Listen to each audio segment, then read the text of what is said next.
আসসালামু আলাইকুম।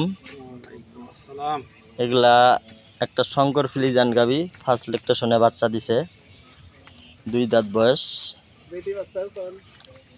আর এটা আপনার সেকেন্ড ল্যাকটেশনে বাচ্চা দিছে, আরিয়া বাচ্চা।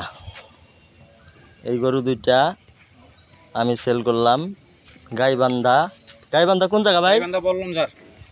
গাইবান্ধা বললাম ঝাড়। তো ওনারা আসছিল, মোবাইলে গরু দেখে আসে সাক্ষাতে গরু দেখে ওনারা খরিদ করলো। বড় ভাই এদিকে আহেন। আমার এই বড় ভাই আছে, এই বড় ভাইয়ের মারফতে ওরা আসছে। উনি পুরাতন খামারি, প্রায় 15-16 বছর ধরে গরু পালে। তো ইনার মারফতে ওনারা আসছে, তো ওনাদেরকে এদিকে আবে দুইটা আমি দিলাম। তো ভাই আমার খামারে কিরকম গরু আছে সবার উদ্দেশ্যে কিছু বলেন। ইনশাল্লাহ অনেক ভালো গরু আছে এবং ভালো জাতের গরু আপনার কাছে আছে ইনশাল্লাহ। এবং এখনো খামারে ভালো ভালো গরু আছে, 30 লিটার পর্যন্ত দুধের গরু আছে আপনার।